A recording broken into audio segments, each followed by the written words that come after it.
नेते उभे राहिले, भाषणांची रांग लागली, पण जनतेचा कल मात्र नोटांकडे राहिला.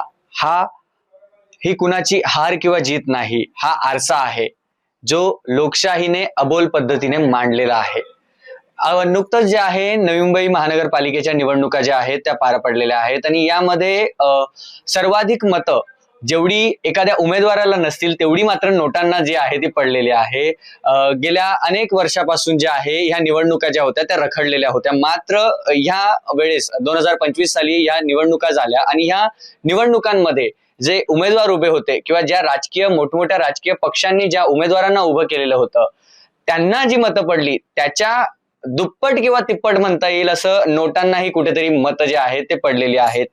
जर आपण आकडा बघितला तर पनवेलमध्ये 40,000हून अधिक जे आहे ते नोटांना मतं मिळालेली आहेत आणि नवी मुंबईमध्ये 70,000हून अधिक जे आहेत ती नोटाला मतं मिळालेली आहे.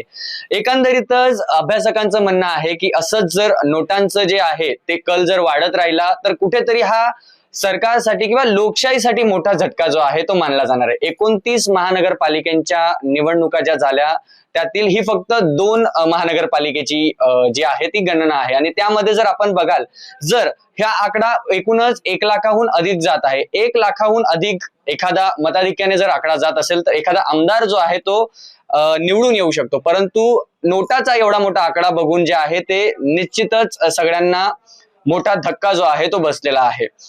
एकंदरीतच येणाऱ्या महानगरपालिकेमधनं हे सिद्ध झालं आहे की जनतेचा कल जो आहे तो कुठेतरी नोटाच्या दिशेने किंवा जे उमेदवार जे उभे केलेले आहेत किंवा जे राजकीय पक्षांनी जे मोठे मोठे उमेदवार दिलेले आहेत त्यांच्याकडे नसून जनतेला विकास जो आहे तो हवा आहे. येणाऱ्या काळामध्ये निवडलेले उमेदवार जे आहेत ते खरंच कामं करतील का किंवा लोकांच्या अपेक्षेवर खरं उतरतील का येणाऱ्या काळामध्ये पुन्हा नोटाची संख्या जी आहे ती वाढणार आहे.